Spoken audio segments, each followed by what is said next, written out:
Have you ever wondered, what would you do if your 13-year-old daughter, right in front of dozens of people, had her U.S. passport thrown into a trash bin by an airport employee?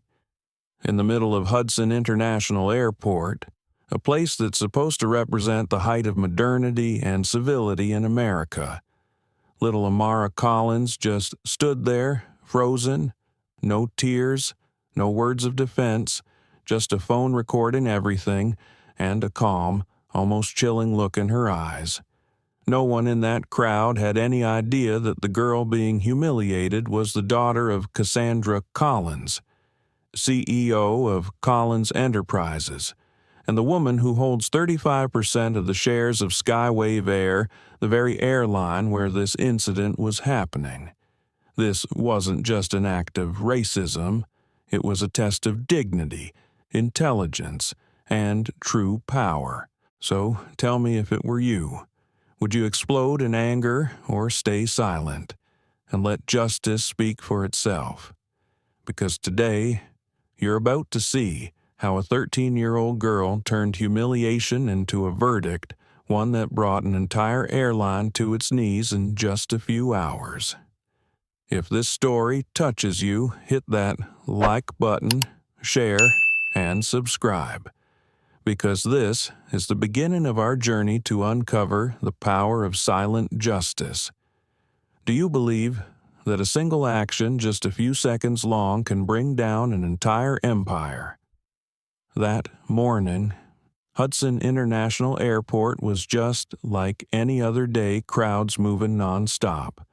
The PA system humming announcements, and the smell of coffee from the cafe near Gate B7 blending into the crisp New York winter air. In the long line for check-in stood a small black girl, clutching a slightly worn navy blue passport in her hands. Amara Collins, 13 years old, had no idea that within minutes, her world and an entire airline was about to change. Linda Harper, a check-in agent for SkyWave Air, had been working there for almost 10 years. She was the type who categorized passengers with just a glance. Designer suits got a smile, while anyone in plain clothes got suspicion. When the white family ahead of Amara stepped forward, Linda leaned in, her voice sweet. "Have a pleasant flight." But the moment Amara stepped up, that smile vanished. Linda looked her up and down, her eyes cold. Documents. Her tone was clipped, sharp, with not a shred of warmth. Amara handed over her U.S. passport and e-ticket. "Standing straight," she said softly. "I'm traveling alone. To Atlanta." Linda raised an eyebrow. "Alone?" At your age, murmurs rippled through the line behind her. Linda's stare was laced with doubt and disdain. She flipped through the passport a few times, then suddenly said, "This looks strange." Silence. Amara said nothing. Linda glanced around, then tossed the passport into the trash can beside her desk. "Fake documents aren't allowed here." The sound wasn't loud, but to Amara, it hit like a cold slap across the soul. A few passengers turned to look. No one said a word, only the security camera kept rolling quietly. No tears, no begging. Amara took a deep breath, then slowly she pulled out her phone. Her small fingers switched to video mode. She pointed the lens at Linda, her voice calm unnervingly. "Calm. Could you please repeat why you just threw my passport into the trash?" Linda froze, irritation flashing in her eyes. "You can't record here. Turn that off right now. Federal law doesn't prohibit filming public employees in public areas." Her voice was soft but clear. The entire check-in counter seemed to stop breathing.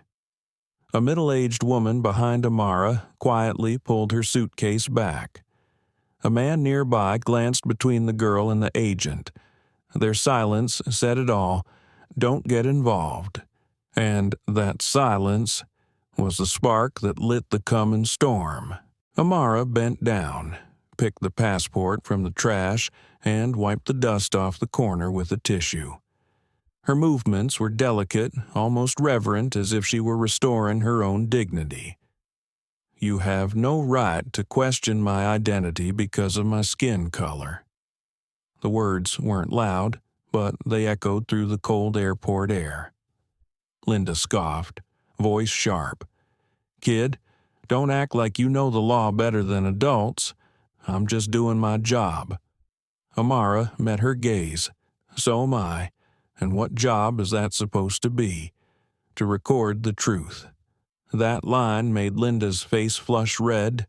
She grabbed her walkie-talkie and called for security. A sleepy-looking guard arrived. Linda said quickly, "I suspect forged documents. Need verification." But when the scanner beeped and displayed valid United States passport, Linda insisted, "The system's broken. That passport, it's definitely fake." Amara didn't respond. She simply raised her phone higher. The camera trembled slightly, capturing Linda's face, a mix of arrogance and fear. Around them, people began pulling out their phones too. Whispers spread that girl's got guts. But still, no one stepped in. Amara knew if she got angry, people would say, "See, typical." So she chose silence. Silence, but never submission. She typed a short message, Phase 1 completed, on the screen. The recipient's name appeared Mom, Cassandra Collins, miles away in a sleek boardroom. A woman paused mid-signature as the message appeared on her phone. Her lips curved slightly. The storm had just begun. No one at the airport that day realized that quiet little girl was the daughter of Cassandra Collins, CEO of Collins Enterprises, and a major shareholder of SkyWave Air, the very airline Linda was representing. All they saw was a black child being humiliated. None of them knew that the moment that passport hit the trash can, the fate of an entire airline had been sealed. A media storm was already forming, sparked by a single phone, and the unshakable composure of a 13-year-old girl. That careless toss wasn't just a moment of prejudice, it was destiny's throw. Because it didn't just discard a passport. It exposed the ugly face of a system to the entire world. And while the adults were still busy arguing over procedures and security protocols, elsewhere, the most powerful woman in the corporation, Cassandra Collins, was setting in motion the plan she'd spent 8 months preparing. The storm called justice was about to land. When the short clip of a 13-year-old black girl having her passport thrown into a trash can by an airport employee began spreading through SkyWave Air's internal network. Elsewhere, more than 20 miles from Hudson Airport, a woman sat silently, gazing out the tall glass windows of her 48th floor office. Cassandra Collins.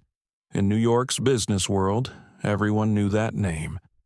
The CEO of Collins Enterprises, the woman they called the Iron Hand in a velvet glove. On her desk lay a thick folder labeled SkyWave Internal Report, Confidential. Inside were 47 recorded incidents, seemingly minor on the surface, a sarcastic remark here, a condescending stare there, a subtle act of discrimination toward passengers of color. Cassandra had investigated each one quietly, relentlessly over the past 8 months. No press, no accusations, just evidence. She didn't want justice born from rage. She wanted it delivered through undeniable truth. 3 days before that fateful morning at Hudson Airport, Cassandra had called Amara into her office. The late afternoon sunlight streamed through the windows, reflecting off her daughter's smooth black hair. Cassandra didn't speak right away. She placed a plane ticket and a small security-encrypted phone in front of Amara. "You'll fly to Atlanta, economy class," her voice calm. steady, no one will know who you are, no bodyguards, no special treatment. Amara looked at her mother, slightly confused. Why me? Cassandra paused before answering. Because people only show their true nature when they think you're a nobody. She told her daughter about the 47 cases passengers pulled aside for random checks because of darker skin, tickets questioned even after scanning as valid, seat changes forced under the excuse of security protocol. All of it had happened under the roof of SkyWave Air, the very airline in which Collins Enterprises held 35% of the shares. A bitter irony. Cassandra had invested in a system that had repeatedly humiliated her own community. "You'll be case 48, Amara," she said softly, but with the weight of an entire movement in her tone, and, hopefully, the last one. Amara didn't ask another question. She knew her mother never acted to prove something only to achieve something. This time would be no different. Before Amara left, Cassandra gave one final instruction. If they insult you, don't react. Let the camera do the talking. Let the truth speak for itself. Then she gently placed a hand on her daughter's shoulder. You don't need to win with words, just stand firm. 3 days later, those words would ignite one of the most silent yet devastating battles between reason and prejudice. Cassandra wasn't just a mother. She was a strategist. For 8 months, she had been constructing a 3-tiered plan, Tier 1 real-world data collection through undercover passengers who were actually her own employees. Tier 2, legal preparation, partnering with a specialized civil rights legal team. Tier 3, media strategy to be activated only when irrefutable proof surfaced. With the footage from Case 48 as the trigger, everything had been planned. Everything except for one thing. Cassandra hadn't expected Case 48 to unfold ahead of schedule. That morning, when her phone buzzed, a single message appeared on the screen. Phase 1 completed. Cassandra paused mid-signature. Her eyes lifted, calm but sharp, the look of someone who had anticipated this moment, yet still waited for confirmation. She turned to her computer. Internal alerts were already flowing in Incident Report, Hudson Airport. She clicked open the video.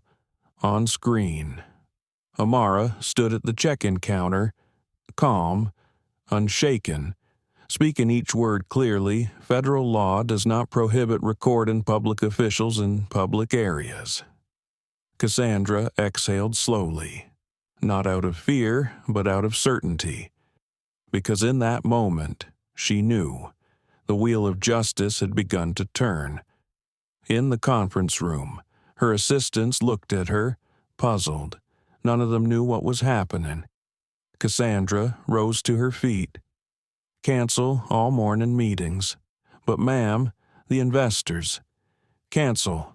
Everything else can wait. Her tone wasn't loud, but it carried command. 3 hours later, in the legal division of Collins Enterprises, the full legal team was assembled. On the large display screen, Cassandra played the footage of Amara, followed by clips of the 47 previous cases. Her voice was calm but deliberate. We won't attack. We won't shout. We won't stage outrage. We'll let them expose themselves through their own process. One of the attorneys asked, "Ma'am, are you planning to release this video publicly?" Cassandra smiled faintly. "No, not yet. First, I'll let them handle it internally. And that process will condemn them more than I ever could." That night, Cassandra drove alone to Hudson Airport.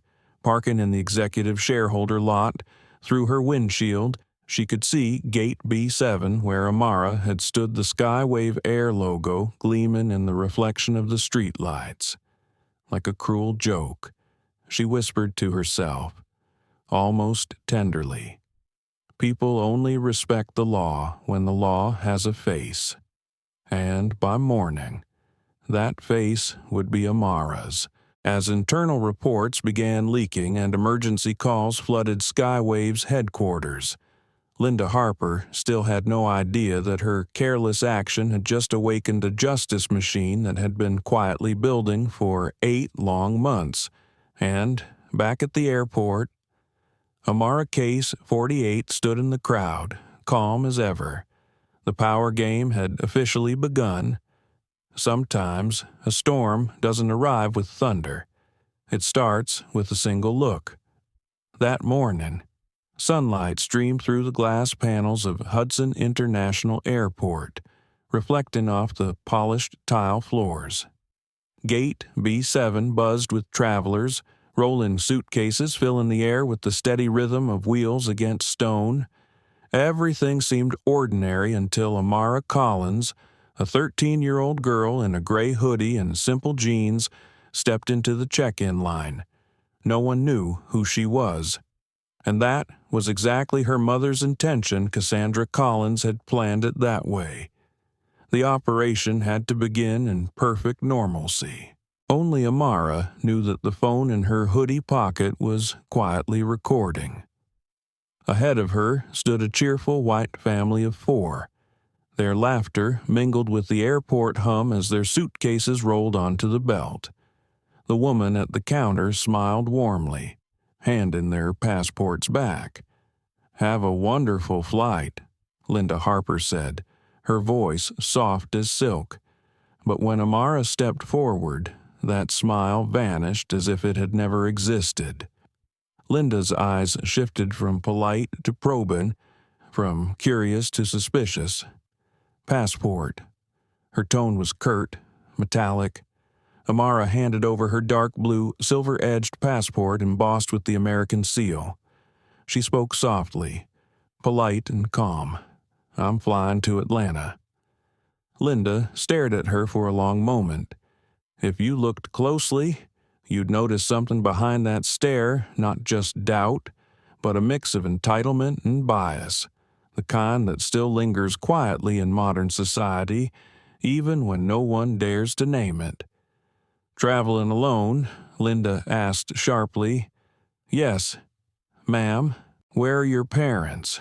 "My father's on a business trip in Dallas. My mom works here in New York."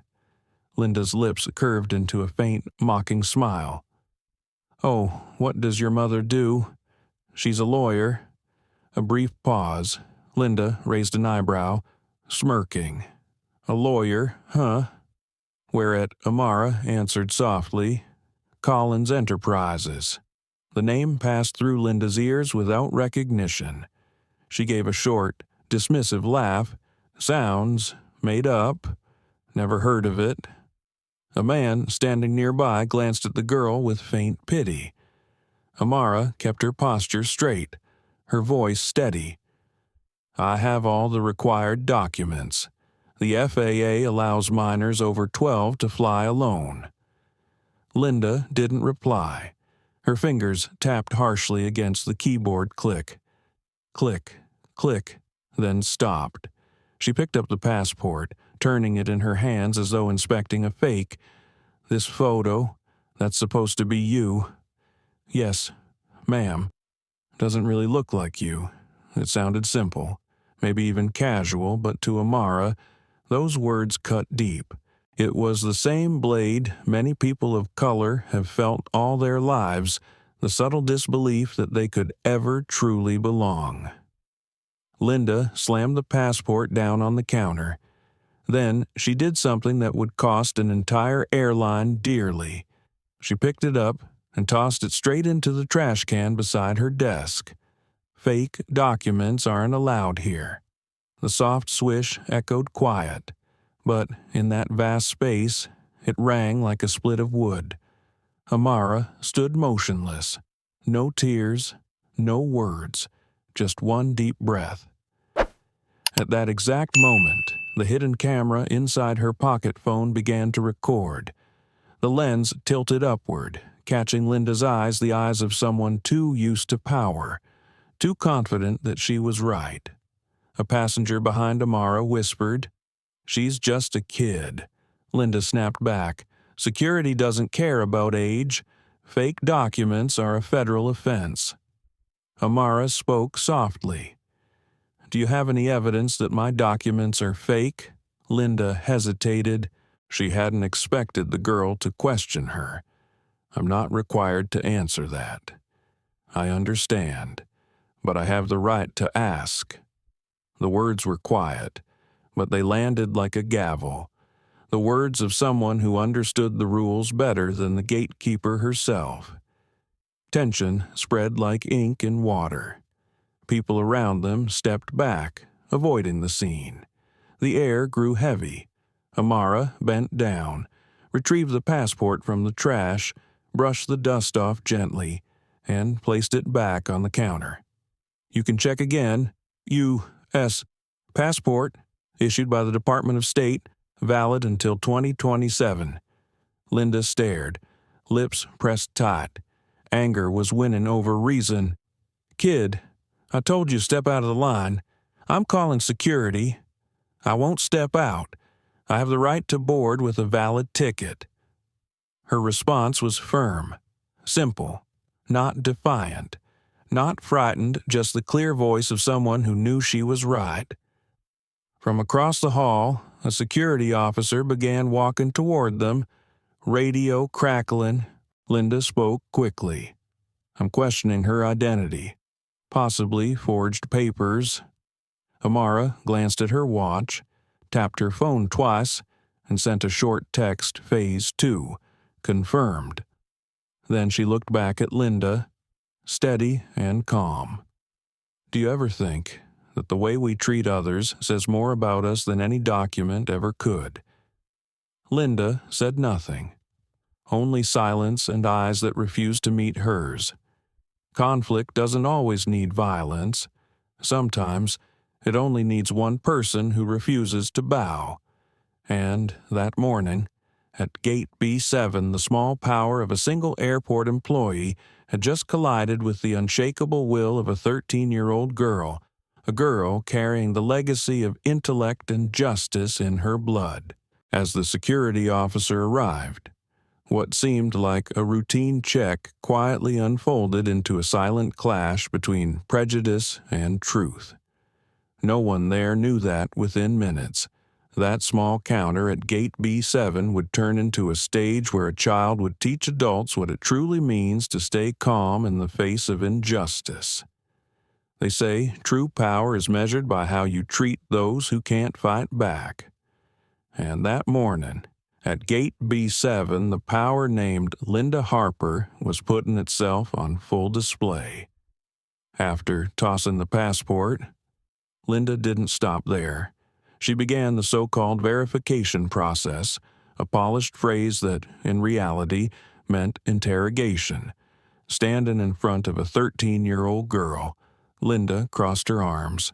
Her tone was flat but carried a quiet threat. "Where's your mother?" Amara answered softly but clearly.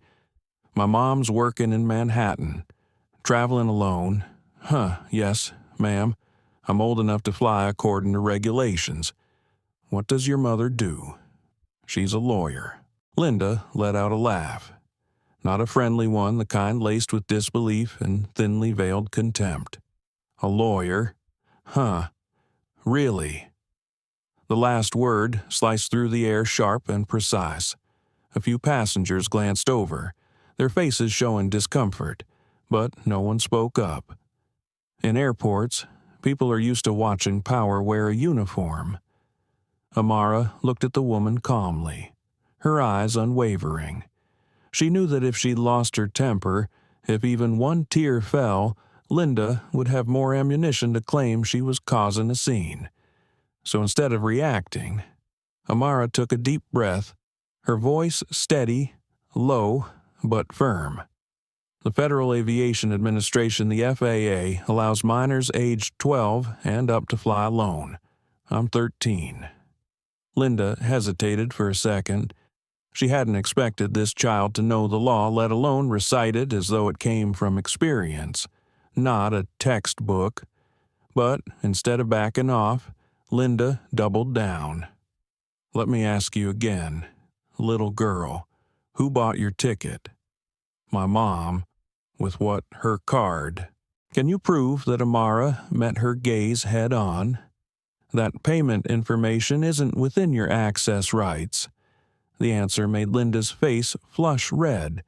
She felt challenged, the kind of discomfort that comes when power is confronted by logic. But instead of reflecting, she reached for the one thing small authority always clings to, the illusion of control. Her voice grew sharper, louder.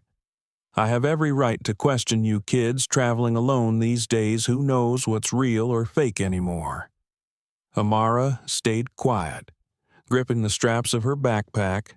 In her head, she heard her mother's voice, the words Cassandra had told her 3 days before. "Don't react. Just let them reveal themselves." And reveal themselves they did. Every question Linda asked was no longer procedural.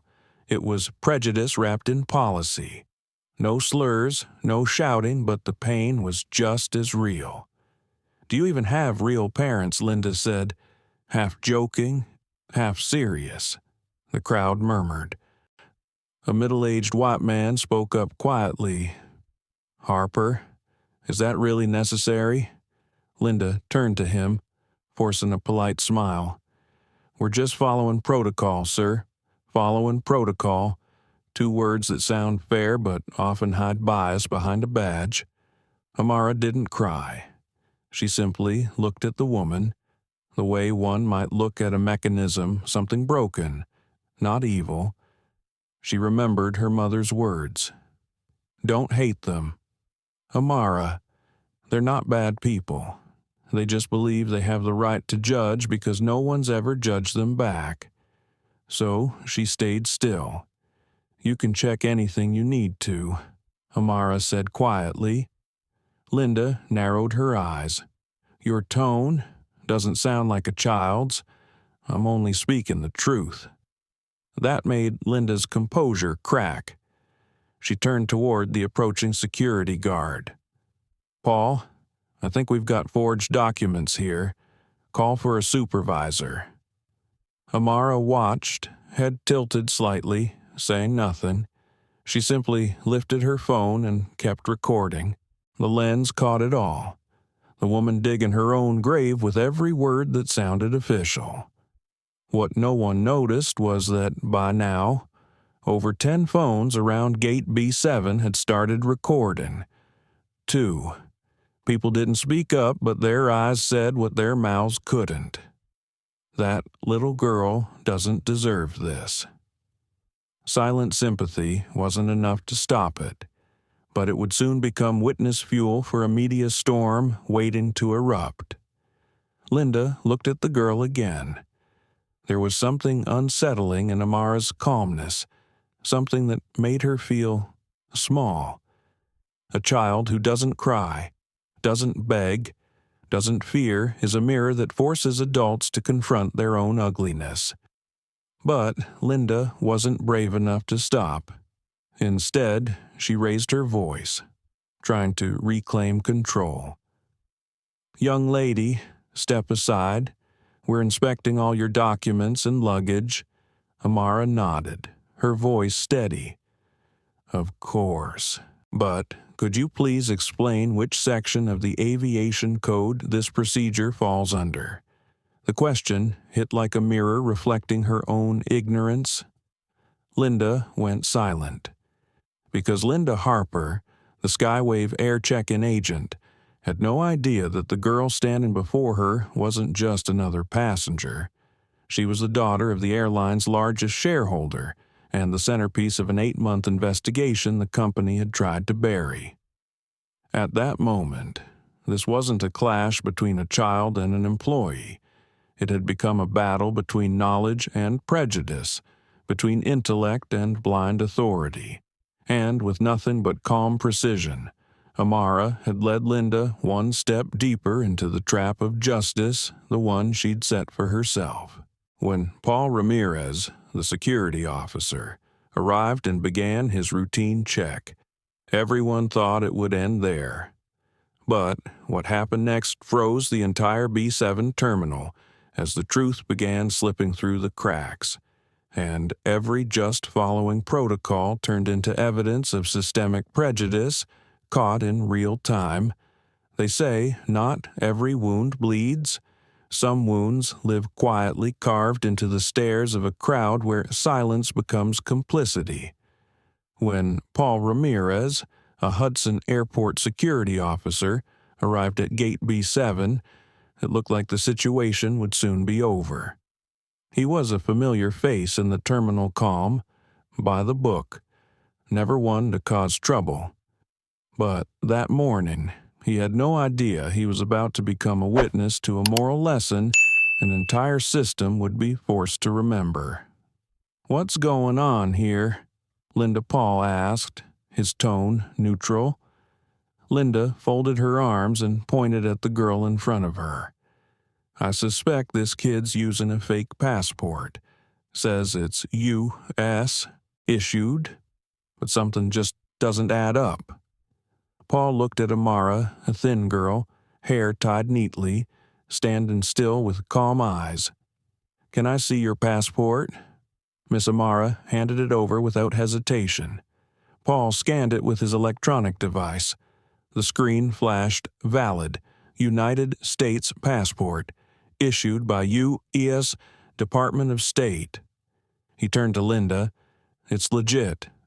"Linda, nothing wrong here." Linda frowned. "Maybe the scanner's malfunctioning. The photo doesn't look right. She looks different." Amara spoke softly.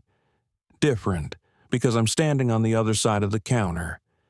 The quiet sentence hit harder than a shout. The air froze. A few people coughed awkwardly. Others pretended to look at their phones. No one wanted to get involved, but every eye was watching. Linda's tone hardened. "Don't get smart, kid. I'm just doing my job." Amara's reply was calm but firm. "Yes, and I'm just standing up for my rights." Paul hesitated, glancing around as the tension thickened. "Linda, maybe I should handle this," but Linda cut him off, grabbing her radio. "Send backup to Gate B7. I need identity verification. Possible case of identity theft." Footsteps echoed the sharp click of metal-tipped security shoes on the tile. 2 more officers appeared. The crowd shifted back, and, just like that, a 13-year-old black girl became the center of suspicion, as if she'd committed some unforgivable crime. A middle-aged woman whispered, "What happened? Probably fake documents." Someone muttered. Whispers spread like smoke, soft, but suffocating. No proof, no reason, just skin color and an invisible fear enough to make people believe the worst. Amara stood still, her phone steady in her hand. She said nothing. She just kept filming. The camera trembled slightly, not from fear, but from the weight of injustice with nowhere to go. Linda snapped, pointing at her. "What do you think you're recording?" "You can't film here," Amara replied, her voice barely above a whisper, yet unwavering. "The First Amendment allows citizens to record public officials in public spaces. I'm not breaking any law." One of the security officers frowned. "Kid knows her rights," Linda interjected sharply. "Children these days love quoting nonsense. I don't buy that passport. This girl, she doesn't belong here. She doesn't belong here." Those words made Paul look up. He looked at Linda, then at Amara, and something flickered in his eyes. Shame, maybe guilt, maybe both. Amara didn't flinch. She inhaled slowly, grounding herself in the air that still felt like it didn't want her there. At 13, she already understood in some places. Silence alone can make you guilty. Paul turned to Linda, voice careful but firm. "Linda, I verified the ID." There's no reason to keep her." Linda ignored him. She snatched the passport from Amara's hand and held it up for everyone to see. This is supposed to be real. Look at the photo, different face, outdated, totally unbelievable." A few people nodded, not because they agreed, but because it was easier than facing the truth. It's always safer to side with power, even when it's wrong. "Can you give me back my passport?" "Please," Amara asked quietly, barely audible. Linda smirked. "Sweetheart, you should learn to respect adults, people like you, always demanding something." Amara met her eyes, calm, clear, unflinching. "It's not a demand. It's a civil right." A shiver moved through the crowd. No one spoke, but their expressions changed. That one sentence short, measured, carried more force than 1,000 protests. And then Linda did something no one expected. She threw the passport onto the floor. The sound was dull, but in the silence, it hit like a gunshot. A piece of paper fell, but a piece of dignity was crushed. Amara bent down, picked it up carefully. Her hands trembled slightly, not from fear, but from the sting of being dehumanized in public. She brushed off the dust and slipped the passport back into her pocket. Then she looked up and said one sentence. Calm as ever. "I'll wait for someone with higher authority." No one there knew that the higher authority she meant was her mother, Cassandra Collins, major shareholder of SkyWave Air, already on her way to Gate B7. The public humiliation ended, not with an argument, but with a silence so heavy it burned itself into memory. A silence louder than any apology. A silence every witness would remember not for the shouting, but for the 13-year-old girl who never yelled, never cried, never broke. She just stood there still, steady, forcing the world to look at itself. When the message, Phase 2 confirmed, reached Cassandra Collins, the wheel of justice began to move. And at Gate B7, beneath the glare of airport lights and 100 watching eyes, Amara Collins stood like a mirror reflecting the true face of a system built on quiet discrimination.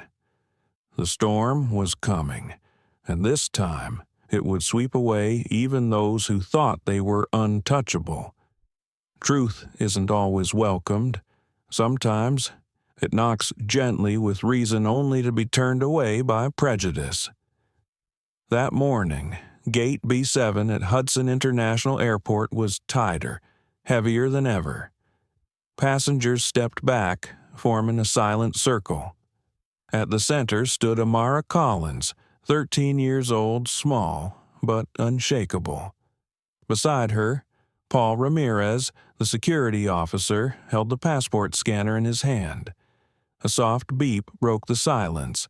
The screen glowed green, valid United States passport. Paul looked up, speaking clearly so everyone could hear the passport's valid, 100% authentic.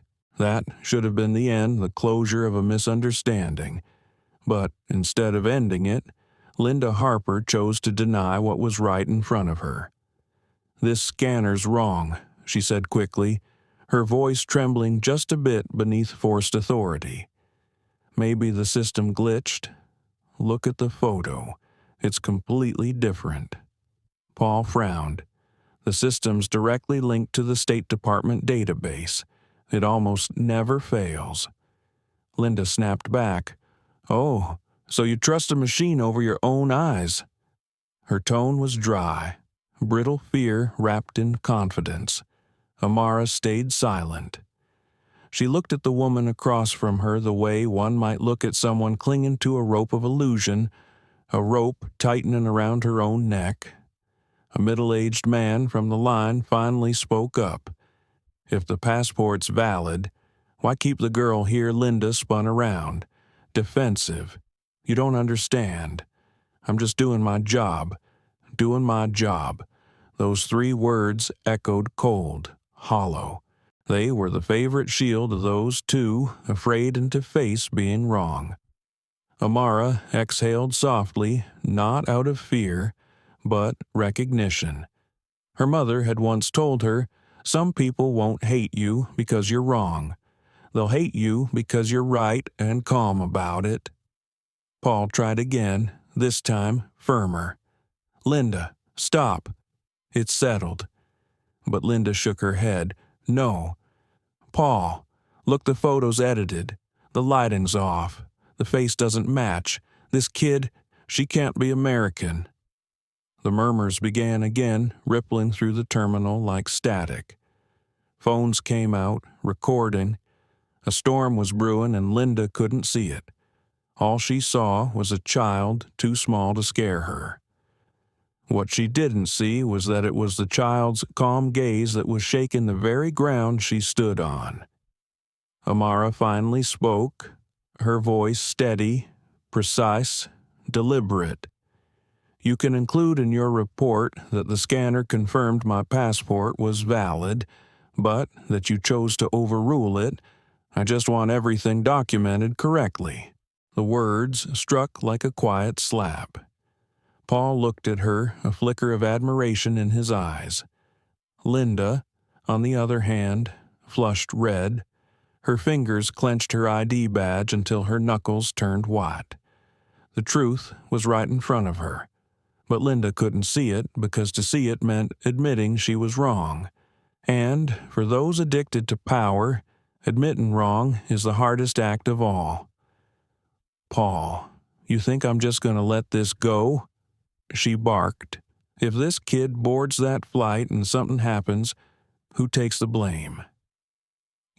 My responsibility," Paul said quietly, "is to follow procedure." "And mine," Linda countered, "is to protect this company. I'm calling the supervisor." Amara stood still, watching the argument play out like a play whose ending she already knew. She wasn't angry anymore, only quietly heartbroken.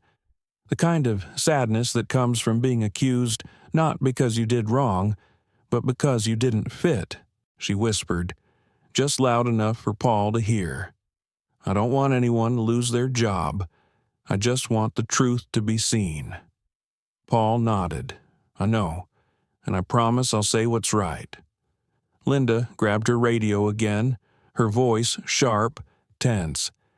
"Get me the manager. Possible identity fraud, need higher clearance." Paul sighed. "You're overreacting." "Linda, overreacting, I'm protecting us from risk. If you're too scared to act, step aside." That sentence, meant to assert authority, only exposed her arrogance. It showed exactly what the system had become, a place where bias hides behind the word duty. Amara slipped her phone back into her pocket, speaking quietly, "I'll wait for your manager. I have time." Linda drew in a deep breath, trying to appear composed, but in her eyes something cracked, a thin fracture of fear, because deep down she could feel it. She was no longer in control. Paul stood motionless.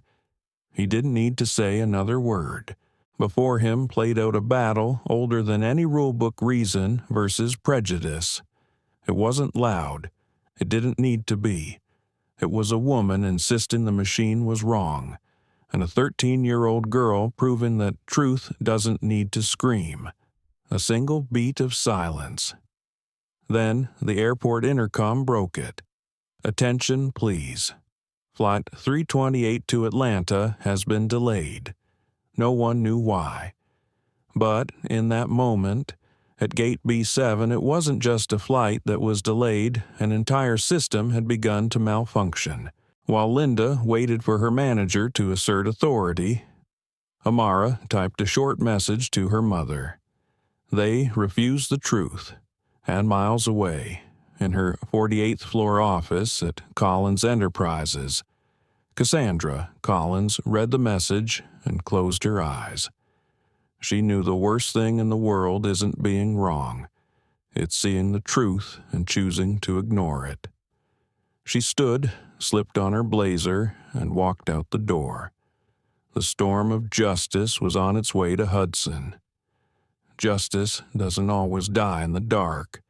Sometimes it dies right under the brightest lights when people use authority to bury the truth they refuse to see. When Paul Ramirez confirmed that the passport was 100% valid, everyone thought it was over. But Linda Harper refused to lose.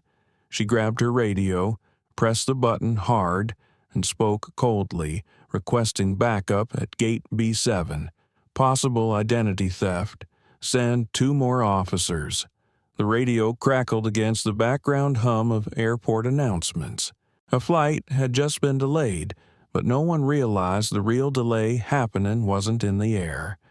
It was in justice itself. In that moment, a 13-year-old girl became a suspect, not because of what she did, but because a woman couldn't stand being wrong. The air inside Hudson International Airport thickened.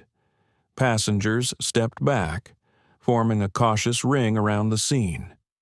Some stared, others looked away. A few parents even pulled their children closer, as if the little black girl in the hoodie was a threat. Paul watched it all, a knot of unease forming in his chest. He knew this had gone too far, but he was just a security guard, and Linda, wearing her SkyWave Air uniform, stood in the glowing illusion of power she believed she owned. "Linda," Paul said quietly, "you're making everyone think this kid did something wrong. This isn't right." Linda turned on him, voice dripping with sarcasm. "Not right? Or are you just afraid of paperwork I'm following protocol?"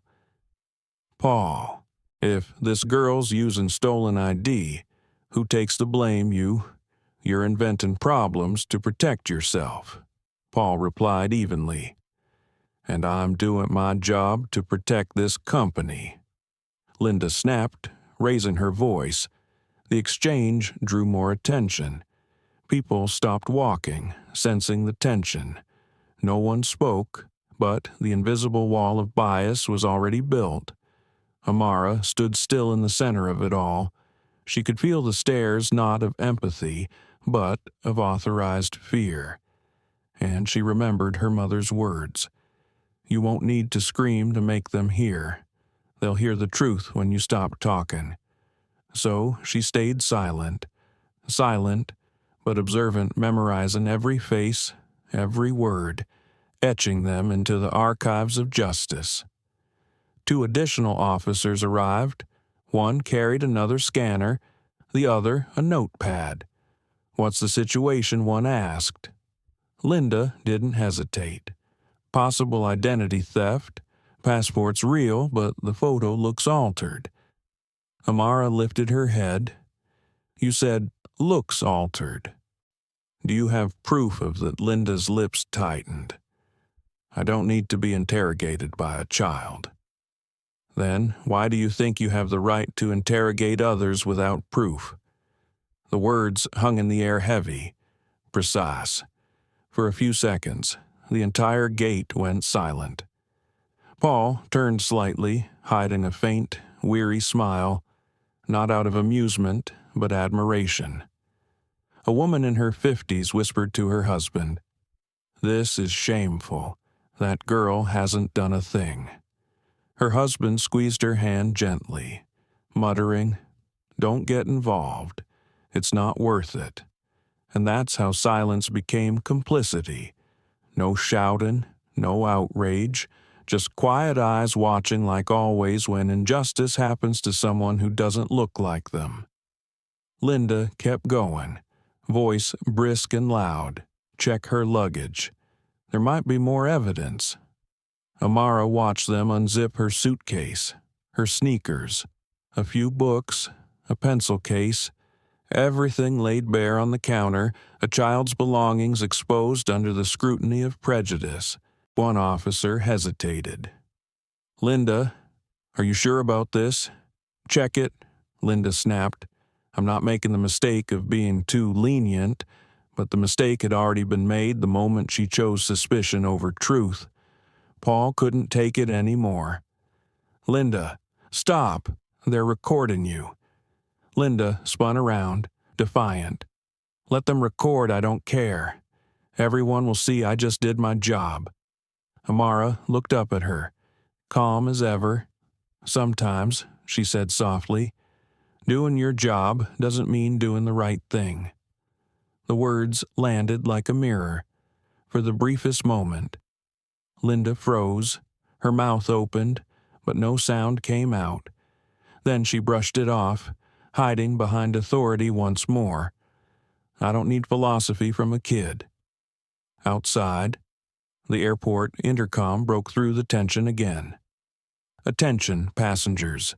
SkyWave Air Flight 328 is further delayed due to technical issues." Groans rippled through the waiting area.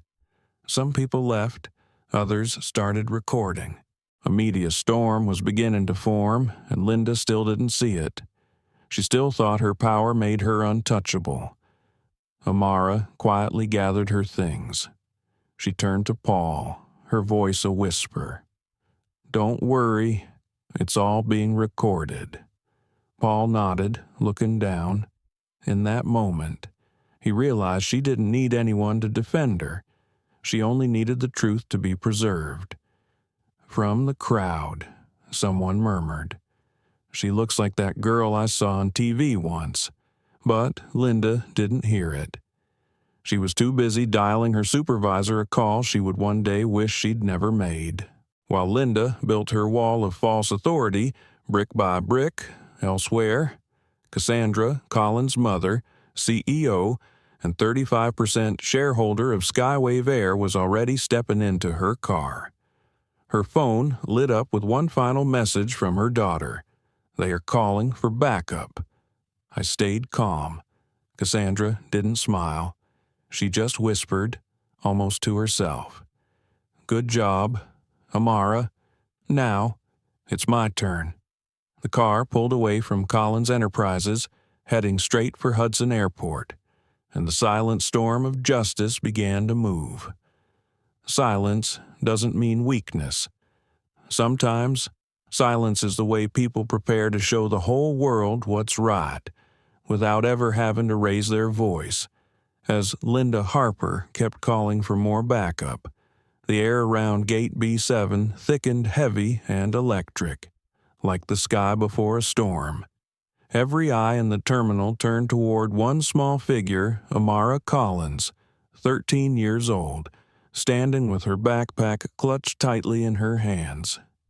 No fear, no outburst, just a stillness so sharp it cut through the noise. 2 additional officers arrived, scanning the scene. "What's going on here?"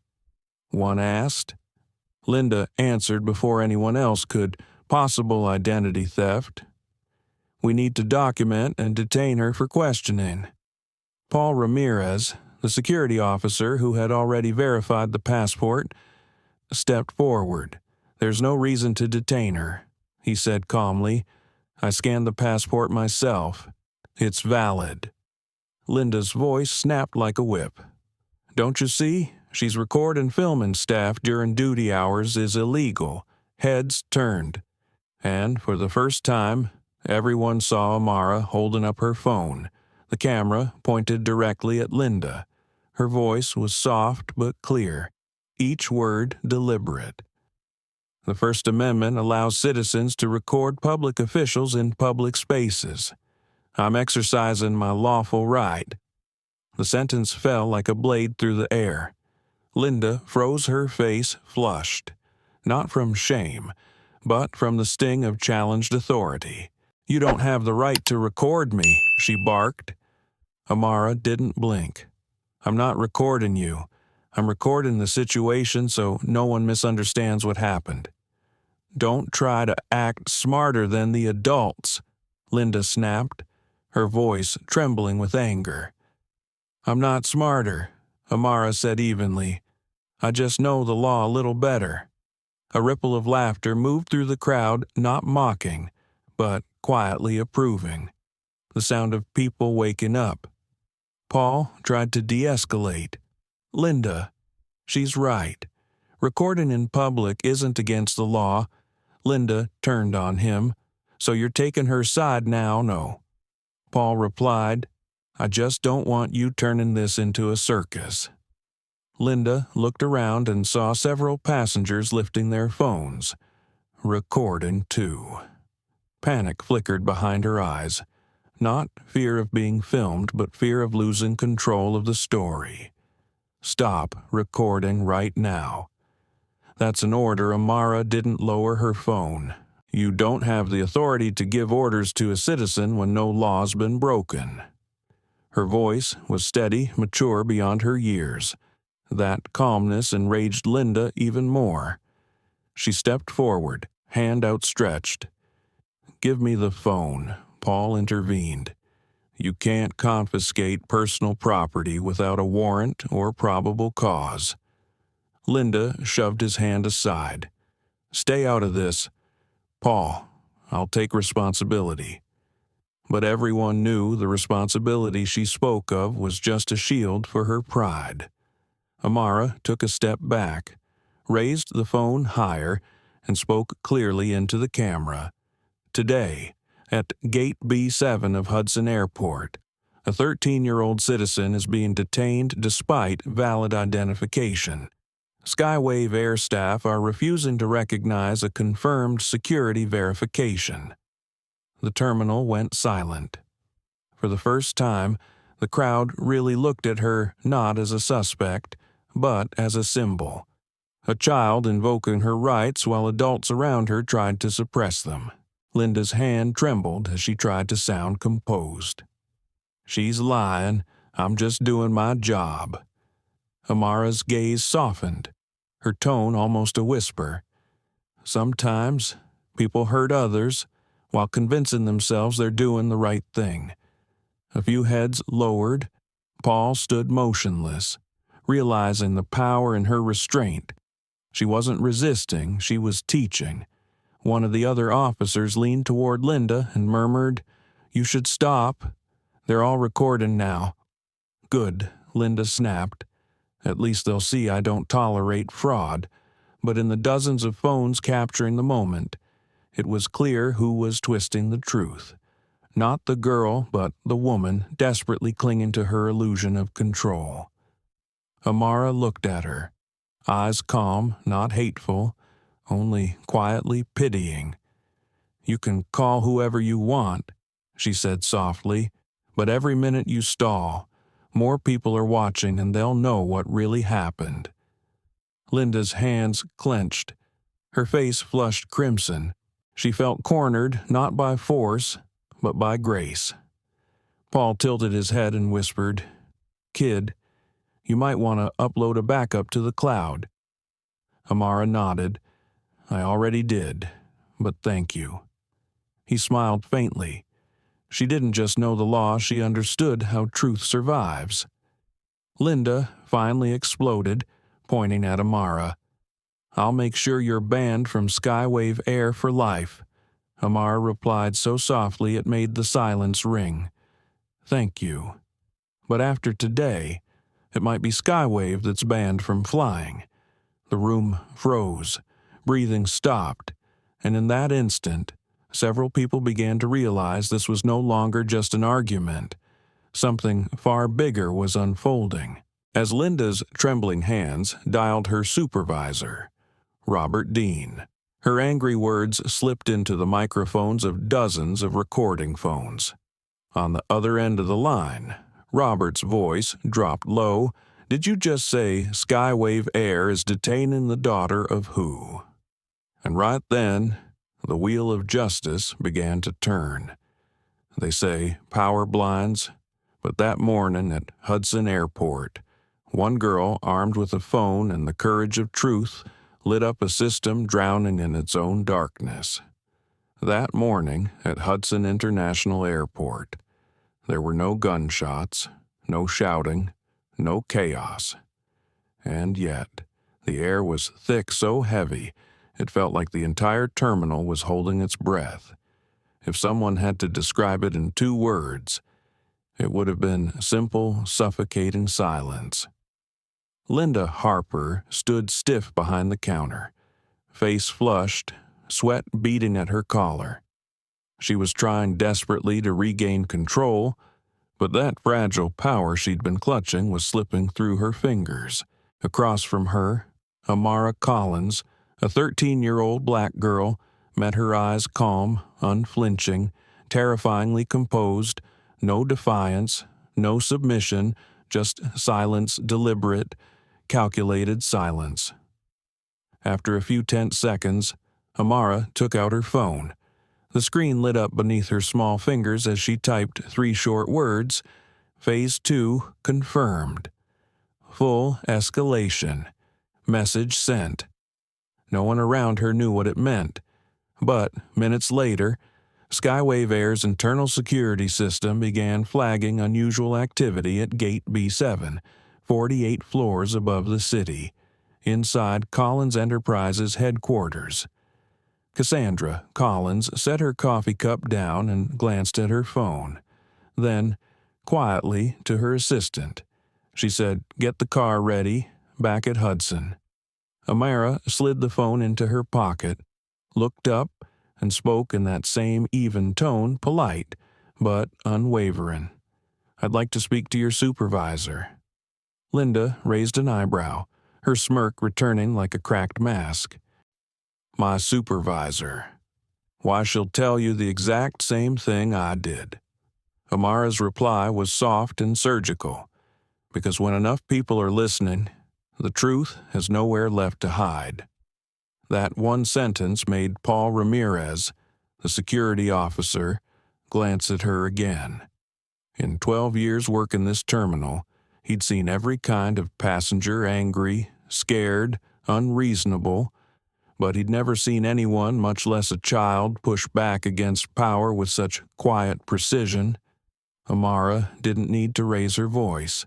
Every word she spoke was a pin, bursting the balloon of Linda's arrogance one prick at a time. "I'm under no obligation to let you speak to anyone," Linda shot back, voice shaking.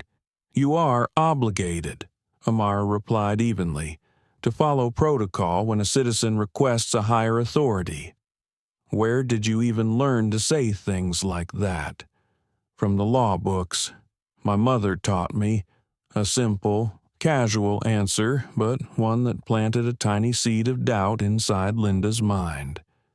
"Your mother." Linda sneered. "Who is she?" Amara just looked at her silent, unbothered. And that silence burned more than any insult could. Around them, the crowd began to stir. Several passengers pulled out their phones, some even started live streams. Within minutes, a video titled "Little Girl Accused of Fake Passport at Hudson Terminal" started spreading across social media. The first comments poured in. "That kid's too calm for this to be right. Something's off. SkyWave Air's gonna regret this. Everything's on camera." But Linda knew nothing of the storm brewing beyond the glass walls. She still believed she was doing the right thing. She believed that if she just stood her ground long enough, she'd win. Paul stepped closer, lowering his voice. "Linda, let the supervisor handle it. This has gone too far. No." "Paul," she snapped, "I know this type. Pretend to know the law, stir up a scene, then sue the company for money." He didn't respond, because he knew Linda's type wasn't based on behavior. It was based on color, on fear of losing control to someone she never expected would challenge her. Amara heard every word, but said nothing. When she finally spoke, her voice was calm, almost compassionate. "Have you ever thought that the person you look down on might be the one you owe an apology to?" Linda gave a cold laugh. "You don't even know who you're talking to, kid." Amara tilted her head slightly. "Maybe, but you don't know who you're talking to, either." The words hit like a tremor, not loud but deep. not threatening but true. And for the first time, Linda felt something she hadn't felt all day: doubt. Paul stood still, watching. Something was shifting, not just in the air, but in everyone's eyes. This wasn't just about a girl and a gate agent anymore. It was about a mirror held up to everyone who'd ever stood by while power humiliated the powerless. Linda huffed, turning away. "Fine, I'll call my supervisor, but don't expect them to take your side." Amara nodded lightly. "I don't need anyone on my side. I just need them to listen." Somewhere in the crowd, a voice whispered, "That kid, she's something else." The words drifted through the air, unnoticed, but they carried the weight of truth. A few minutes later, Linda's radio crackled. "Harper, this is Dean. What's going on at Gate B7? I'm on my way. Minor, possible fake passport, young passenger, need backup, young, how young? Around 13. 13. There was a pause. Then Robert Dean's tone changed slower. "Careful. Hold position. Don't do anything else. I'm coming now." Linda clicked off the radio, forcing a smirk she didn't feel. "My supervisor's coming. You'll see you were wrong." Amara replied simply, "Maybe, but I believe the truth never is." And then, slicing through the murmurs, through the thick, waiting silence, came a voice over the airport intercom.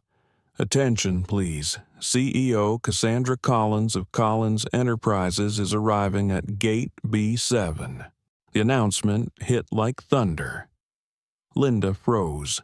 Paul turned sharply toward Amara, and in that instant he understood.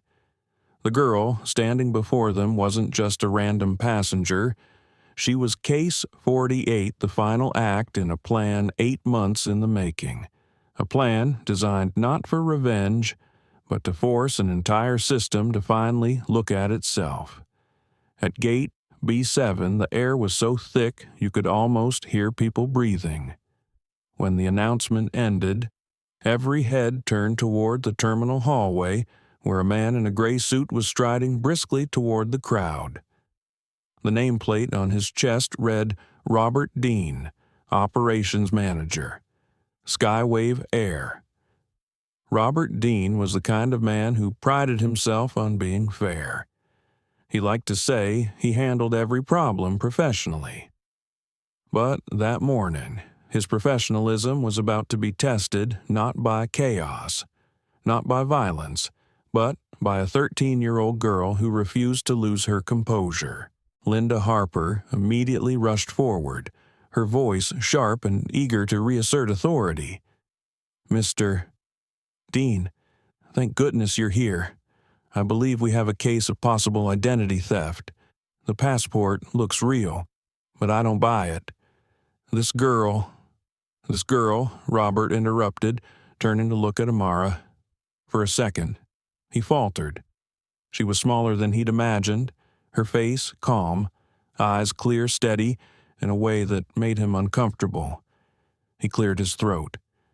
"May I see your passport, young lady?" Without a word. Amara handed it over. Robert glanced through it, then looked at Paul. "You verified this?" Paul nodded, scanned and confirmed. "It's a genuine U.S. passport." Robert frowned. "Then what's the issue here?" Linda jumped in, her tone defensive. "The photo doesn't match." "Robert, look at it. She doesn't look the same. Could have been altered." Robert sighed. His voice softened into that corporate neutrality that sounded reasonable, but was really just another way of hiding. "Linda, this is a sensitive situation. Let's keep calm." Those words, "keep calm," weren't a command. They were an escape hatch, a way to sound wise while avoiding courage. He turned to Amara, forcing a half smile. "You understand, don't you, Ms.? Linda's just doing her job.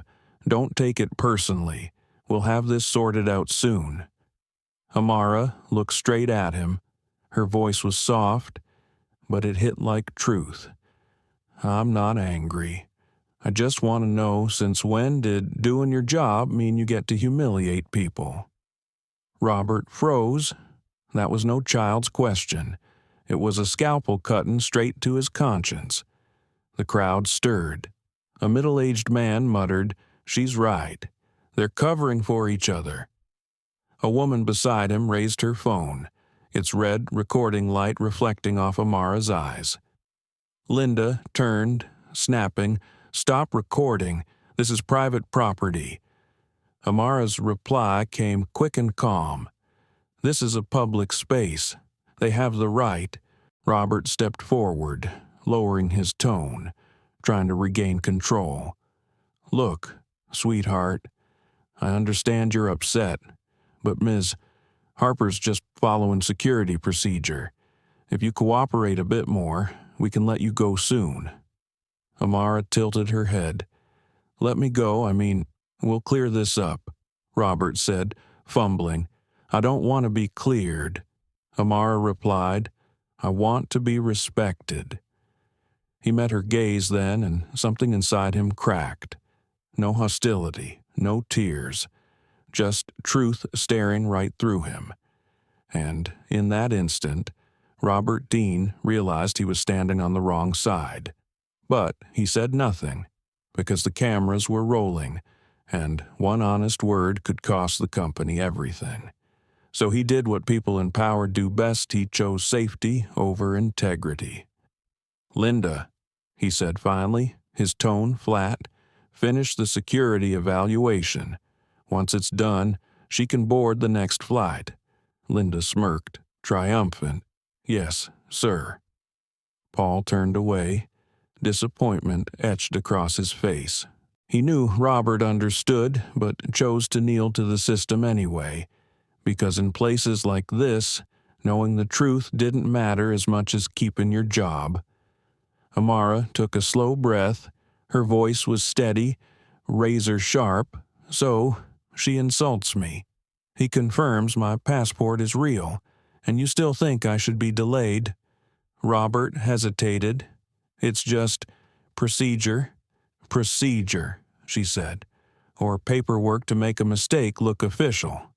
Linda snapped, "Enough, I'm refusing this passenger for security reasons. That's within my rights." She picked up the intercom phone and spoke into it. "Flight B7328 hold boarding. Passenger flagged for identity verification." Her voice echoed across the terminal. People stopped. Dozens of heads turned toward the small girl now officially denied her flight. Paul stepped close to Robert, whispering fiercely, "Dean, you can't let her do this. This will blow up." Robert muttered back, "I know, but I can't step in now." Paul's voice broke with quiet disappointment. "You know what's right, and you're still silent." Robert didn't answer. He just turned away, unable to meet Amara's eyes that mirrored everything he used to believe about justice before he traded it for comfort. Amara stood still, phone still in her hand. The live stream continued, tens of thousands now watching. Comments poured in. "This kid is fearless. SkyWave's done for. This is blatant discrimination. Someone call the CEO right now." Linda still didn't notice.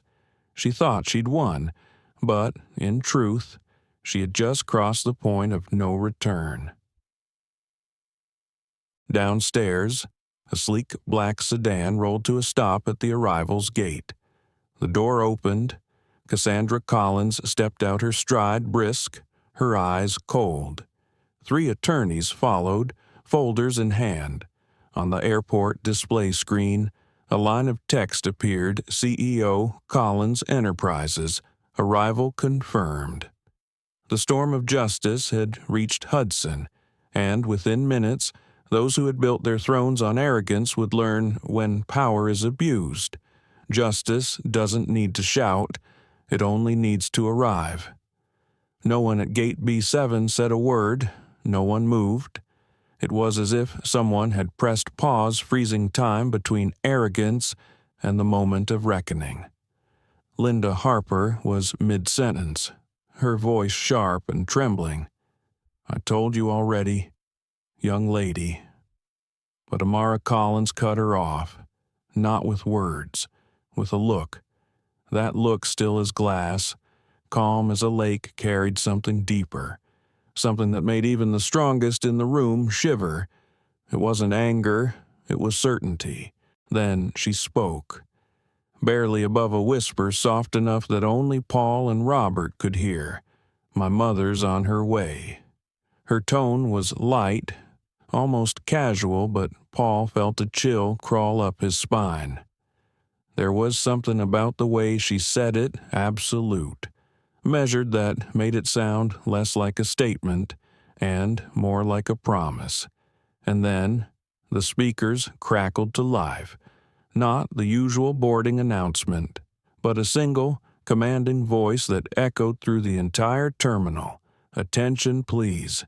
CEO Cassandra Collins of Collins Enterprises is arriving at Gate B7. Each word struck like a hammer against concrete, short, cold, carrying the unmistakable weight of real power." Linda froze, her head snapped up, eyes wide, mouth half open. For a moment, she didn't understand what she'd just heard, but then the name repeated Collins and her breath caught in her throat. Because she remembered. She'd seen that name before, printed at the top of every internal report. Under strategic stakeholder, 35% ownership, SkyWave Air, a single bead of sweat traced down her back. Robert Dean went pale. He pulled out his phone, opened the company app, and stared at the line that confirmed it. Major shareholder Collins Enterprises, 35%. His mouth went dry, his hand trembled, and when his eyes lifted to meet Amara's, everything clicked into place. She wasn't just a passenger. She wasn't here to be served. She was here to see to witness how power treated those who had none. The crowd began to murmur. Collins Enterprises. That's the parent company of SkyWave. Wait, is she the CEO's daughter? Oh my God, that woman's coming here right now. The whispers spread like static through the air. Phones rose higher. Live streams exploded across social media. View counts doubling by the second. The CEO of SkyWave's major investor is arriving at the scene. This won't just end at the airport. Linda Harper's career is over. Paul looked around, then back at Amara. She hadn't moved, no smile, no gloating, just a quiet composure that made everyone else seem small. She smoothed the edge of her passport slow, deliberate, like someone restoring order to a broken world, piece by piece. Her calm was unsettling. At 13, most kids would have cried, yelled, or run, but Amara chose silence, the kind of silence that demands the world to listen, and that silence was deafening. Linda's voice broke as she tried to speak. You said your mother's," who Amara looked up, her tone soft, almost kind, the way you'd speak to someone who'd already realized their mistake. "My mother is Cassandra Collins. I'm sure you've heard of her." Linda staggered back a step, her throat tightening. Images flashed through her mind: investor meetings, news headlines, the powerful black woman commanding global attention at the International Equity Summit. And now, that woman's daughter stood before her, silent, watching. Robert Dean stepped forward, voice shaking despite his attempt to sound calm. "Amara, are you saying your mother is Mrs. Collins?" Amara tilted her head slightly. "Do I really need to lie to be believed?" "Mr. Dean," he couldn't answer, not because he doubted her, but because, for the first time that day, he realized he'd lost the right to speak about truth. Then the click of automatic doors. A gust of cool air swept through the terminal, followed by the echo of measured footsteps on the polished floor. 3 attorneys entered first, briefcases in hand. Behind them came Cassandra Collins, tall, poised, eyes sharp enough to cut through steel. The crowd parted instinctively.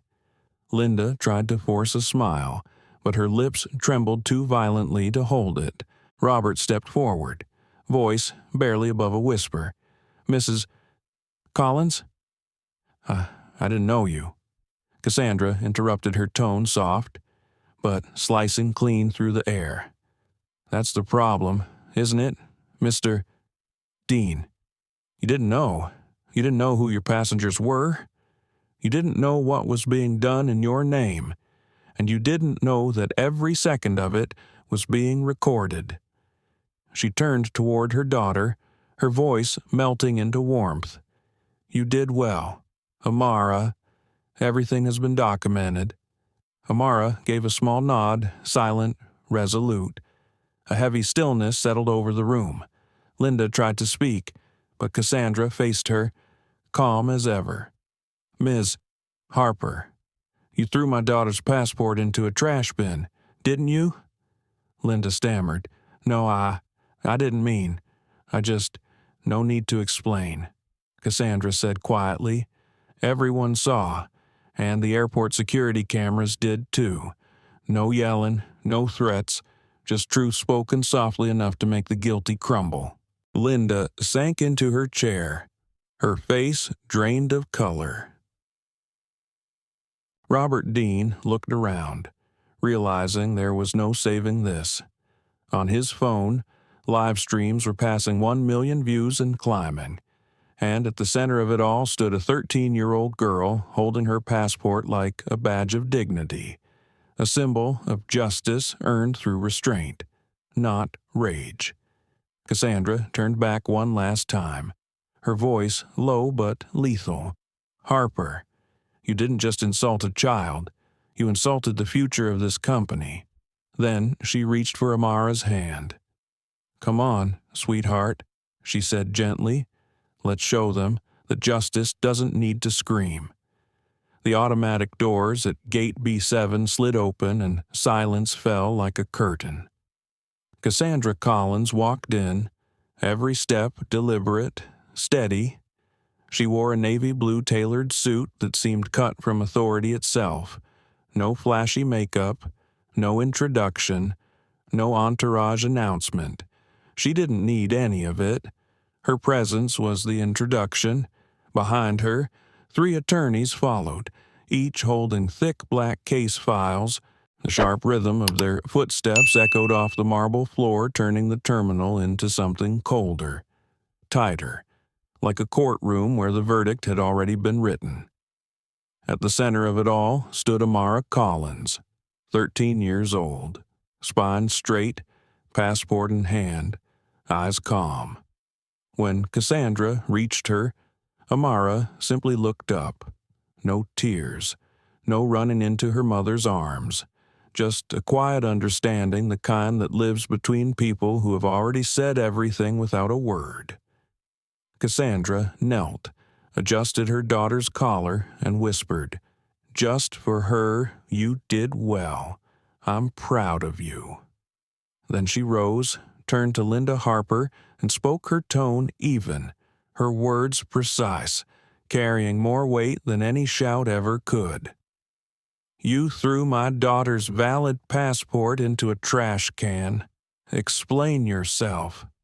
Linda stammered, her voice cracking under the weight of that calm "Mrs. Collins, I didn't know. I didn't mean to." Cassandra repeated softly, like a blade drawn slow. An airline employee threw away a U.S. citizen's passport, then called airport security on a 13-year-old girl. And you call that an accident.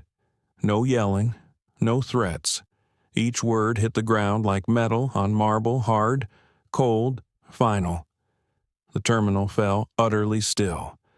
This was no longer an argument between 2 women. It was a confrontation between justice and justification. Linda tried to cling to her script. I was only following security protocol. You have to understand, Cassandra cut her off. That child is a citizen, a verified passenger. And since you value procedures so much, let me show you mine. She gestured to one of her lawyers, who opened a thick binder on the counter. Stamped on the cover, Internal Racial Bias Report, SkyWave Air, 2024. Cassandra's voice stayed level. 47 incidents, 47 passengers humiliated, delayed, or interrogated because of how they looked all on SkyWave flights in the past 8 months. My daughter is number 48. And you, Ms. Harper, are the last one. The air constricted. Every sound in the room, the shuffle of paper, the faint hum of air conditioning suddenly felt amplified. Paul Ramirez looked down, recognizing his own handwriting in one of the reports from a case he'd witnessed months earlier but had never spoken about. He swallowed hard. Linda's hand shook. You can't use your position." Cassandra turned to her, not angry, not loud, just devastatingly calm. "I'm not using power. I'm using facts." Robert Dean stepped forward, his voice rasping. "Mrs. Collins, please. If we'd known she was your daughter," Cassandra didn't even blink. "And if she weren't." The question landed like a stone in still water, and the ripples reached everyone. Robert said nothing, because there was nothing left to say. A quiet murmur spread through the crowd. An older man whispered to no one in particular, "I thought we were past this. Guess I was wrong." Cassandra paced slowly around the counter, her heels clicking like a slow countdown. When she spoke again, her voice carried no anger, only precision. "Ms. Harper, I didn't come here to get you fired. I came to end what this system has allowed for far too long." She turned to her lead attorney. "Prepare the class action file in all 48 cases. We'll be requesting a federal investigation into SkyWave Air's HR and training policies." Robert went pale. "Mrs. Collins, if you do that, the company could collapse. Thousands of jobs." Cassandra's tone didn't rise, it just cut cleaner. "Then maybe it's time someone in this system pays the price for staying silent." No one argued. She turned back to Amara, took her hand, and together they stood in the eye of the storm unshaken, grounded by truth. Paul stepped forward, voice low. "Mrs. Collins, I'm sorry. I knew this was wrong. I just didn't have the courage." Cassandra met his eyes gently. "You weren't wrong, Mr. Ramirez. You were just afraid. But remember, justice doesn't always need to shout. Sometimes it just needs someone brave enough to stand still." Paul bowed his head. It wasn't a reprimand. It was release. Linda slumped into a chair, dazed, her career collapsing under the weight of her own prejudice. Cassandra turned to her one last time, her tone softened, almost sorrowful. "Ms. Harper, I don't hate you. I just wish you hadn't forgotten what service means. It's not about control. It's about helping people move not just between cities, but between the better parts of themselves." Cassandra faced Robert one last time. "No one's losing their job today," she said quietly. "But from this moment forward, everything changes: hiring, training, perspective, and if the system refuses to change." She paused, glancing at the dozens of cameras now fixed on her. "Then we'll change the system ourselves." The air came alive: whispers, camera clicks, the hum of live streams spiking into millions of viewers.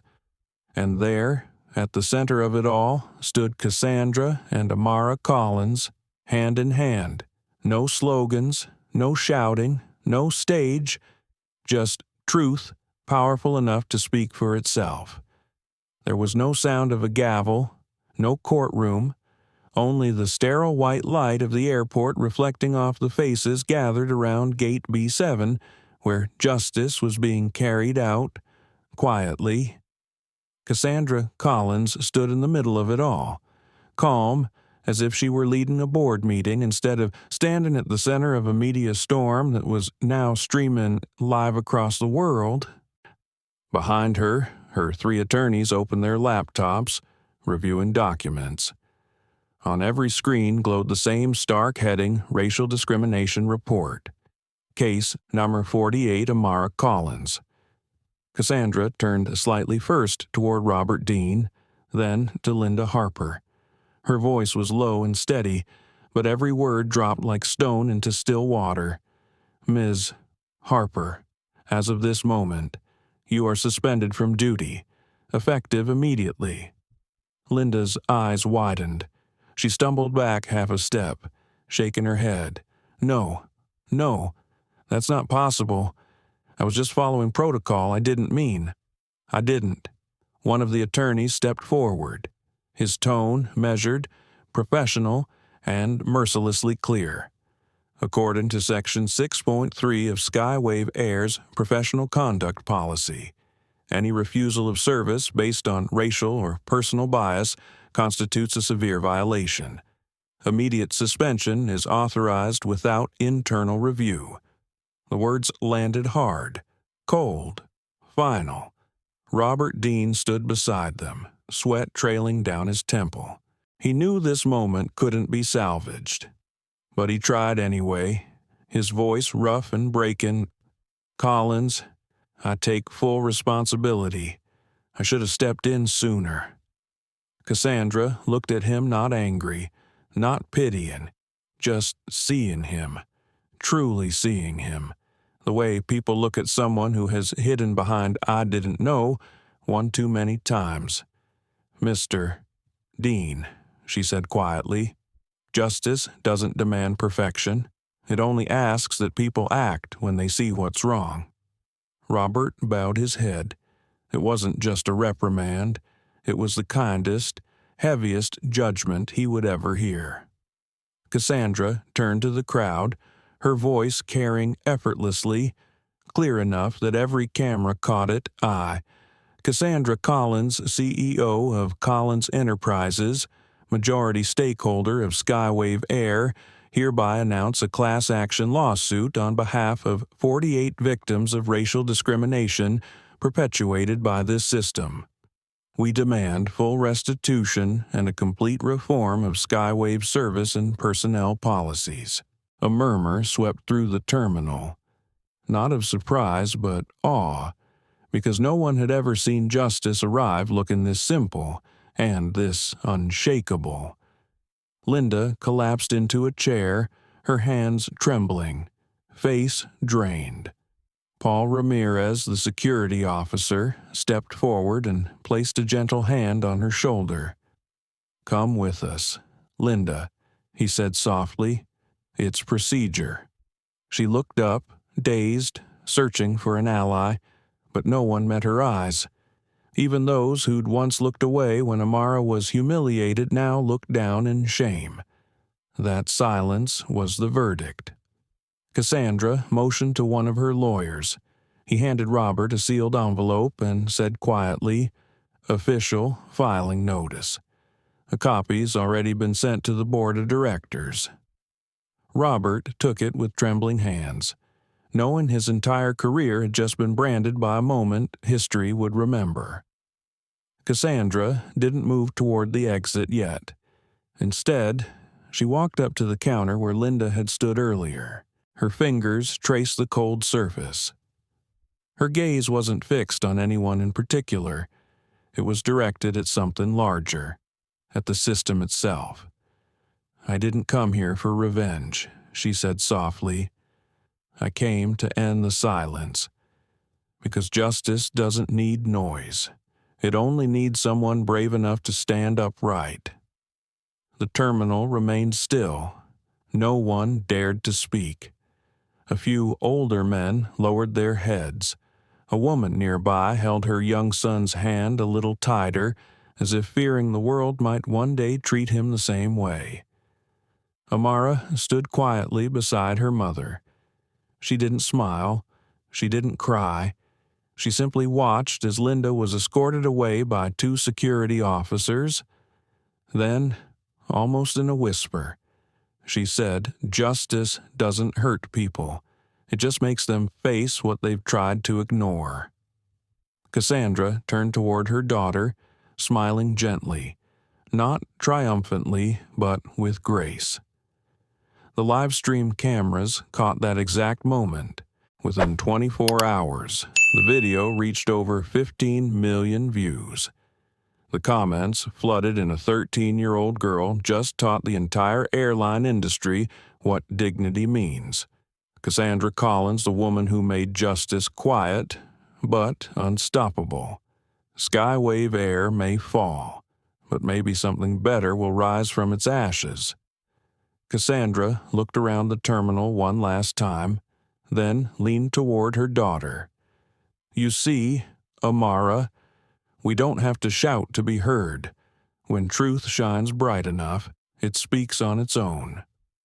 Amara nodded. The two walked away, side by side, down the long, sunlit corridor, light streaming across the floor in soft ribbons of gold. Behind them, the silence lingered, not heavy, not fearful, but full of awakening. Outside, cameras followed their steps. A reporter whispered into his mic, "Maybe today." It wasn't just one girl who found justice. Maybe an entire generation was reminded that real power doesn't come from volume, but from doing what's right. Cassandra turned back once, her eyes resting on Gate B7, the place where it all began. And in a voice barely above a breath, she said, "This is only the beginning. Not every voice needs to be shouted to be heard. Sometimes, the quiet resolve of a 13-year-old girl is enough to shake an entire system to its core." Within just 24 hours, the video from Gate B7 spread across the internet at a speed no algorithm could contain. 15 million views, a number that wasn't just a statistic, but a social verdict. Those who had witnessed it, those who'd only heard the story, and even those who usually didn't care shared it with the same simple caption, "Justice doesn't need to scream." The clip began with Amara Collins, standing still amid a circle of SkyWave Air employees, her face calm, her voice steady yet firm. "I have the same right to be respected as anyone else." Then came the moment Cassandra Collins appeared, saying only one sentence. "You threw away my daughter's valid passport. Explain yourself. No music, no cinematic editing, just raw truth so unfiltered it made people's throats tighten." The media caught on fast.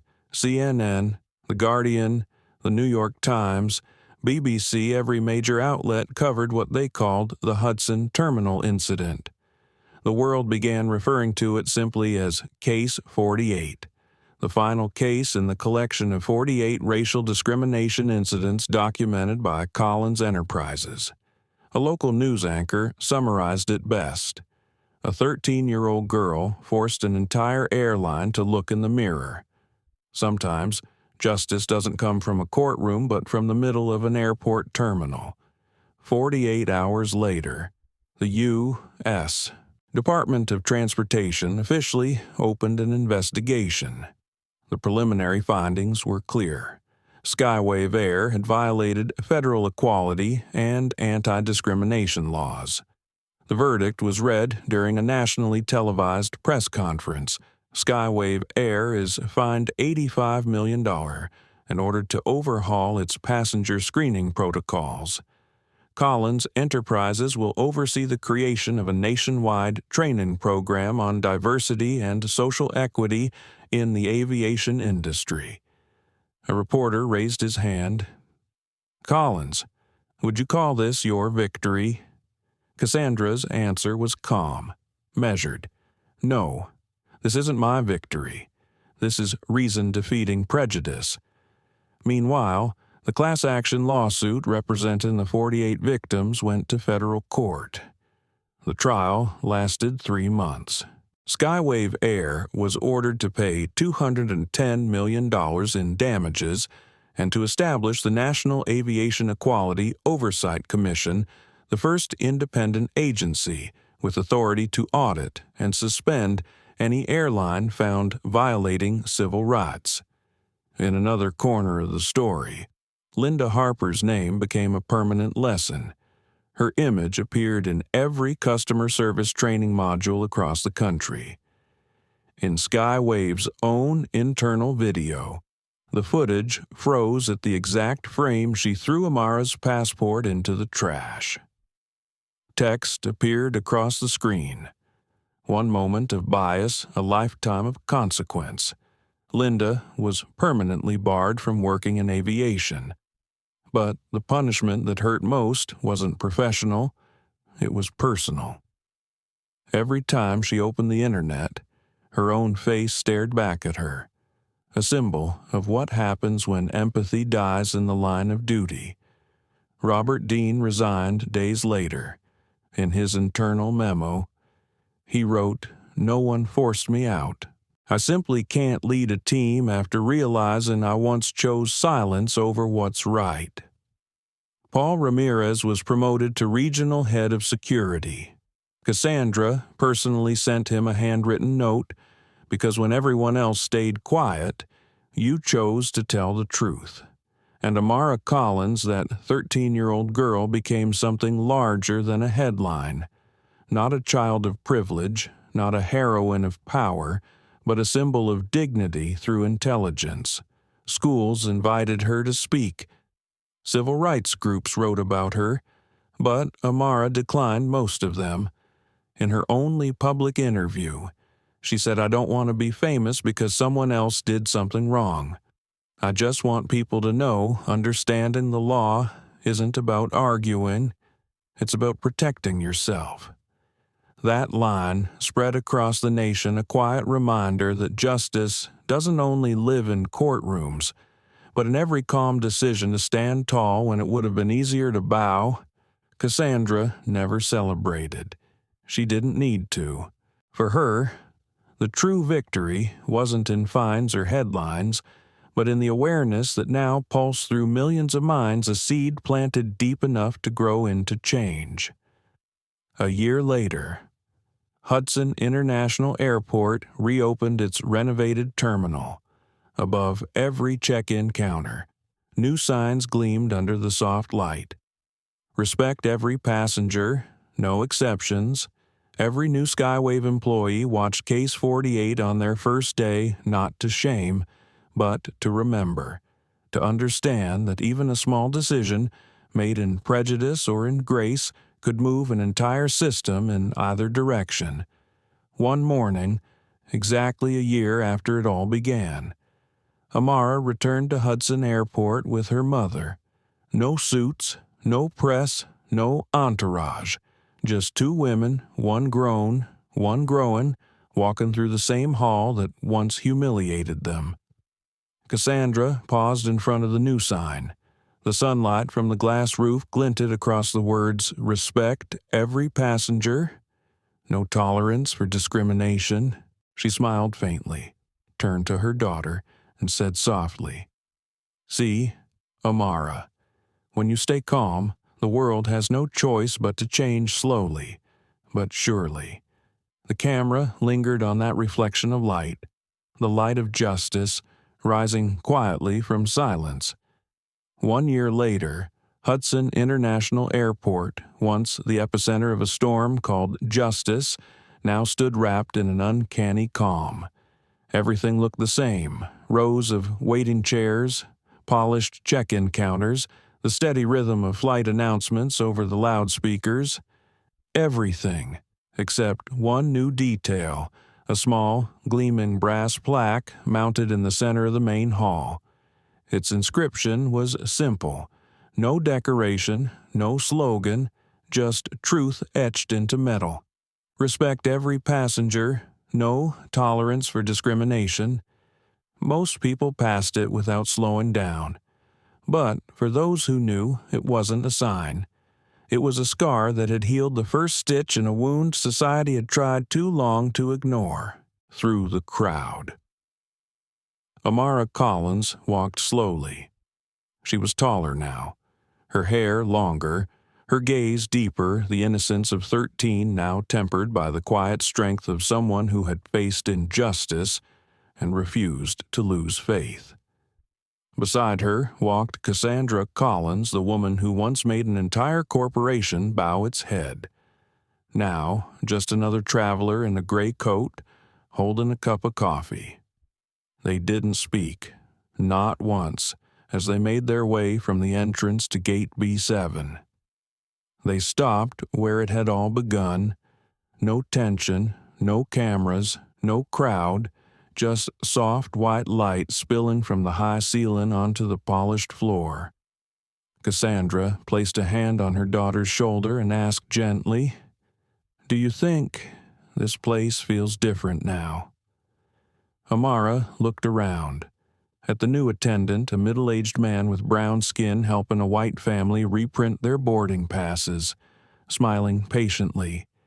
She smiled too. "Not that different, Mom, but I think the people are." The narrator's voice entered then, soft as the wind against the glass. "Systems don't change because of heroes. They change because ordinary people finally say enough. No one knew whose voice it was, maybe the filmmakers, or maybe the quiet echo inside everyone watching." The voice continued, steady. Reflective change doesn't come from anger. It comes from the moment we choose to stand still and let the truth speak for itself. Because light doesn't explode, it seeps gently through the cracks. Cassandra stood before the brass plaque, brushing her fingers across the engraved words. The cool metal reminded her of that day, the sharp sound of a passport hitting the bottom of a trash bin. The moment arrogance broke, and something far greater began to move. She turned toward Amara. Her daughter was smiling at the plaque, a quiet smile, not proud, not triumphant, but peaceful, the smile of someone who understands that real victory isn't revenge, it's quiet, lasting change. A young employee walked by, paused briefly to read the plaque, then nodded politely at the two women, unaware of who they were. Cassandra returned the nod with a smile. In that brief exchange, normalcy felt sacred, because justice only truly exists when doing what's right becomes ordinary. Outside, a plane rolled down the runway. Its engines rumbled softly through the glass, powerful, but not loud. Amara watched it for a long moment. "Mom," she said quietly, "I think justice is a lot like that plane." Cassandra tilted her head. "How so?" Amara's voice was calm, clear. "It can't take off unless it's balanced, and when something throws it off, it has to adjust or it falls."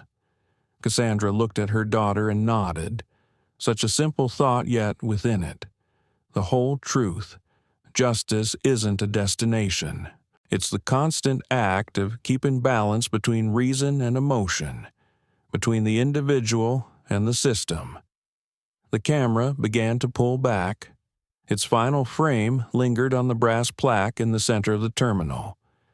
Light reflected off each word, softly fading beneath the next boarding call. Flight 211 to Los Angeles. Now boarding at Gate B7. Life went on, but beneath that plaque, every traveler who passed read the same words, sometimes aloud, sometimes in silence. No tolerance for discrimination. And in the corner of the frame, a final voiceover, low, warm, resolute. Justice doesn't need loud voices. It only needs one person who can stay calm in the storm. because it's in silence that human dignity speaks the loudest. The light on the plaque glowed once more, a slow, fading shimmer of gold, like justice itself whispering goodbye to those who still believe that silence is not surrender. The story of Amara and Cassandra Collins didn't end with tears or applause, but with peace, the kind that only comes when people finally understand. Justice isn't about winning. It's about preserving dignity in the face of injustice. And sometimes, a 13-year-old girl who simply chooses to stand still can make the whole world move. The story of Amara Collins, the 13-year-old girl whose passport was thrown away in an airport, yet who faced injustice with unshakable calm, isn't just a personal tragedy. It's a mirror held up to our world today, a world where prejudice still exists, but where intelligence, dignity, and composure still have the power to change an entire system. The greatest lesson doesn't lie in the settlement or the courtroom victory. It lies in the way a child chose to stay silent the right way. Amara didn't argue. She didn't fight anger with anger.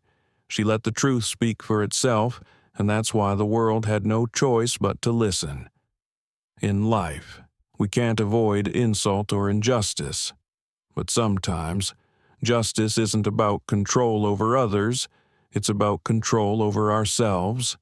It's about holding our ground, staying clear-minded, and letting truth be born from clarity instead of rage. Cassandra Collins, the mother. The leader taught us another truth, that real power doesn't come from position, but from the courage to use wisdom to protect what's right. Each of us can be an Amara when we dare to say enough, not with hatred, but with understanding. If this story made you pause, if it reached that quiet place in your heart, then please like, share, and subscribe. So together we can spread more stories of silent justice where justice doesn't need to shout to be heard, but is honored for its truth and for its humanity.